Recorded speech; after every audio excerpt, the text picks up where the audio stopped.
What do you really need to start your own YouTube channel? Ladies and gentlemen, Mastery Muse has been live on YouTube for 6 months. I'm very excited about this, and that's why I thought it's a great chance, great occasion to tell you about what do you really need to start your own YouTube channel, what can you expect in the beginning, what kind of obstacles or problems did I overcome, and what are my lessons learned, what kind of skills are necessary, what skills you're gonna develop, and finally, is it worth it? What are the benefits? What do you really need to start your own YouTube channel? And first, let me list 5 things I thought I needed and try to guess how many of them I'm using. So, proper camera, proper microphone, proper light, strong motivation, lots of time. Okay? What do you think I'm using? Proper camera. I do have one, I bought one, I'm not using it right now. I still use it sometimes, it's a really cool video quality, but it extends my process by a lot of time, so I'm not using it because I don't have the time. Then microphone. I did buy one, but it doesn't want to connect to my Mac, so actually I'm recording without microphone, and so far I used Audacity, which is free sound editing software, to improve the quality of the sound. It's still not ideal, I'm still figuring it out, but it's better than it was in the beginning. And additionally, Zoom introduced a feature where they improve some sound quality automatically. So that already helps a lot with post-production as well. So I don't really need the microphone. Light. Yes. You know, I've been recording at my home, sometimes in the evening, and the light came from the top and made my eyes look very tired. And sometimes I was recording on a sunny day, sometimes on a cloudy day, sometimes there were flies in front of my camera, and there are a lot of different circumstances. But one thing that really improves the quality of my videos and make me feel much better about recording is this light. So let me show you the difference. I'm gonna move it. Now that's what you would see without it. Actually, it's still on. That's how it looks like. Blinded by the light. Oh, that looks creepy. Let me put it back. This light was actually a birthday gift that I got from a friend, so thank you, Sandra, for that. And I have a different light as well that I ordered myself, which I'm not using, but I only started using the light since the beginning of December, which is really late. So if you want to start your own YouTube channel, I recommend you to make this investment much earlier than me. Now, strong motivation was the 4th thing, and yes, this is something that I absolutely need because this takes time, and especially if you want to do it like me next to a full-time job, your free time is very limited, so you need to have a strong motivation to keep going, and there are gonna be a couple of obstacles that I'm gonna mention soon. So you need to have this strong motivation. For me, it was sharing my knowledge of learning with a bigger audience, getting some more confidence as a public speaker, and maybe somewhere in the future, if I manage to reach the magical stage where these videos actually are gonna earn me some money with some gigs, then I'm gonna pay off my mortgage faster. So these were my 3 reasons, really strong motivations. And yes, if you have strong motivation, you're gonna keep going. And that's important, consistency. Then the 5th thing is the time. You need some time. But let me just tell you a little bit more about it in the second part of this video, which is about what can you expect in the beginning. When I started this YouTube channel, I expected being a YouTuber to be very similar to being a public speaker. I have my audience, I gave some speeches online before, same story. How wrong was I? The differences are huge. When I give a speech, I gave a speech and then I'm done. With videos, when I record my speech, this is just the beginning because of the post-production process. And actually, this is the most time-consuming part. That's something I didn't know about. And especially if you want to use some overlays, some science references, whatever, then this process can take a lot of time. Additionally, when you are done editing the whole video rendering, the upload, and the thumbnail creation and the description of your video, these are also something that you need to consider and plan time for. This doesn't happen automatically. So there are a lot of steps, logistics steps, that I haven't been aware of before. And there were weeks where literally I would spend every single 3 minutes after work editing, working on those videos. And it was really, really painful at one point.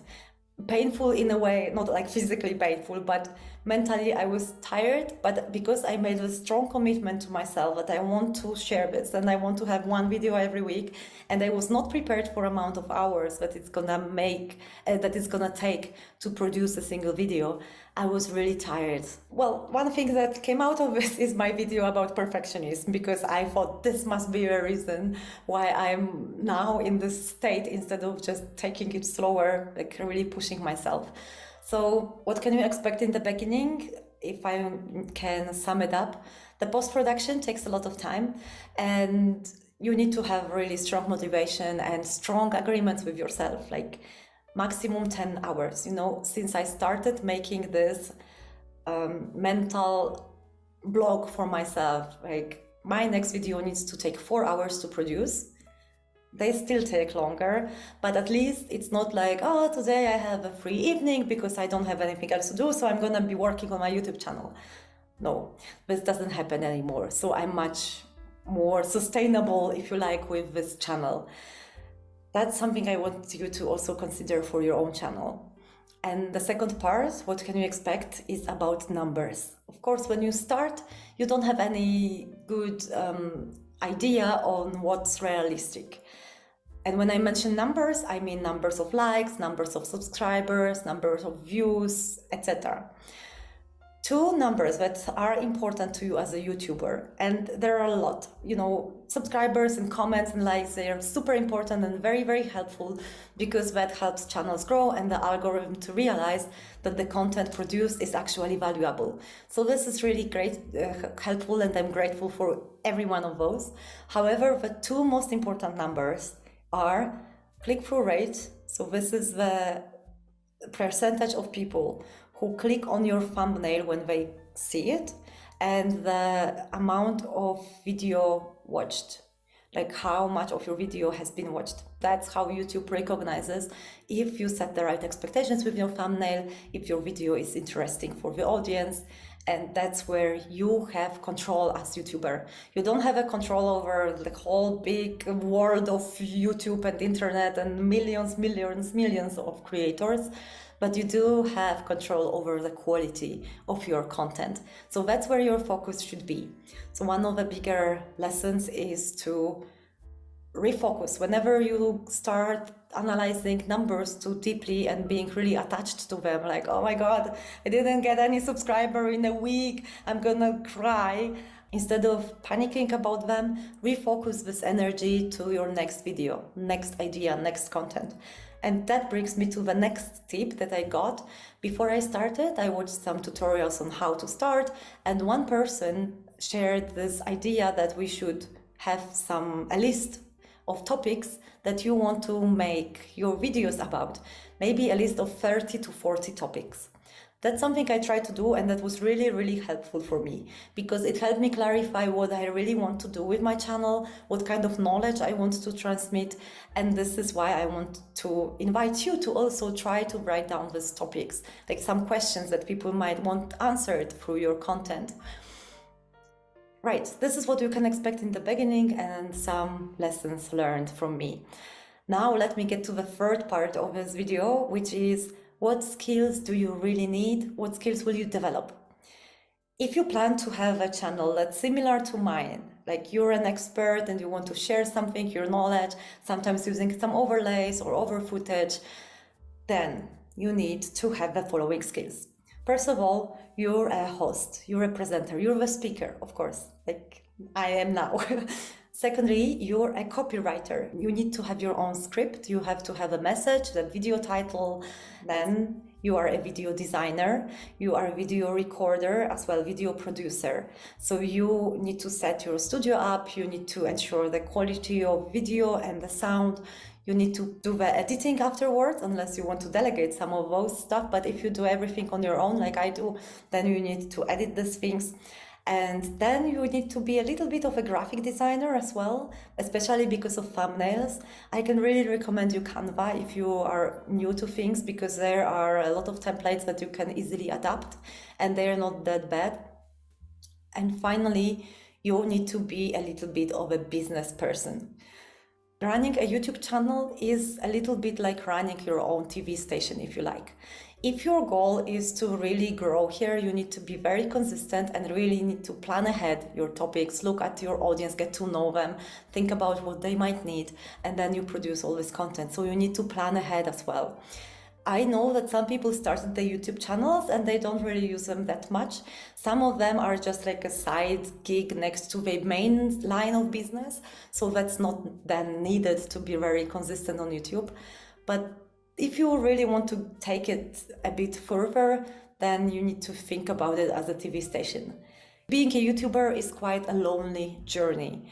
You know, when your friends go out to have a beer maybe or a drink, you might think, oh, I really need to do this editing because otherwise I'm not gonna release my next video during the time frame that I promised my audience and myself. So this is something that you need to be aware of, be mindful when you want to start. Now, let me get to the next question. Is it really worth it?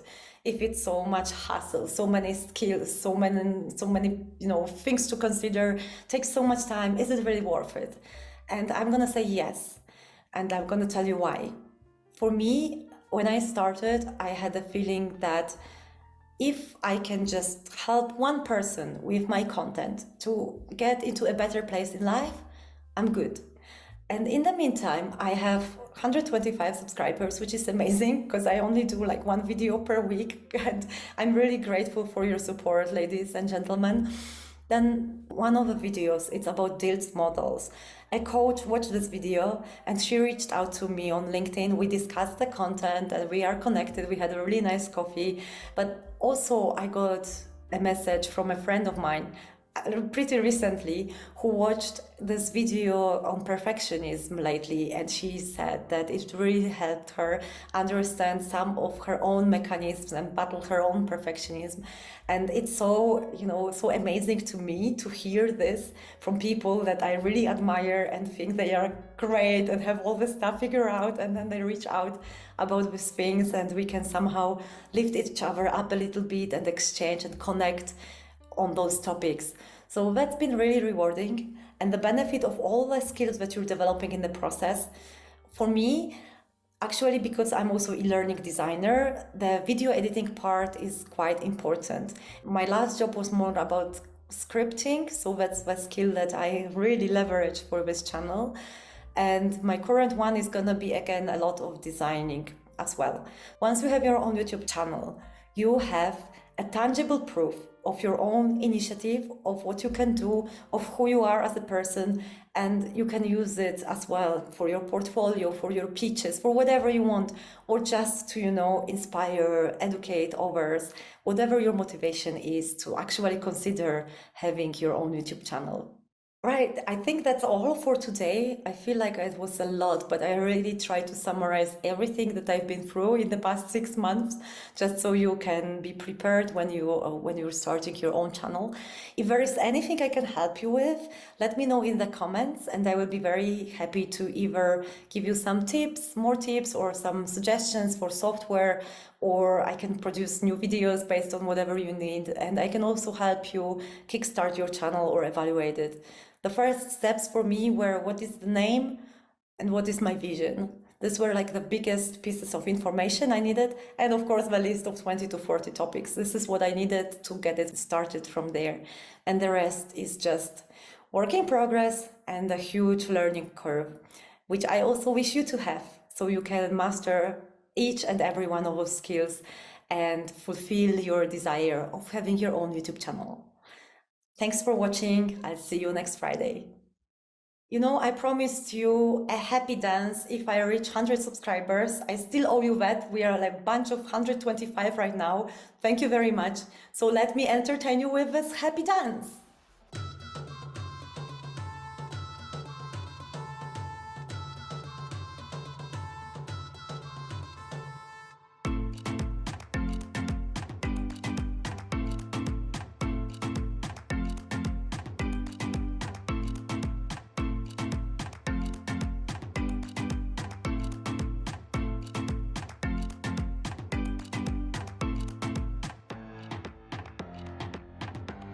okay, when we reach 500, I'm gonna put on my salsa clothes.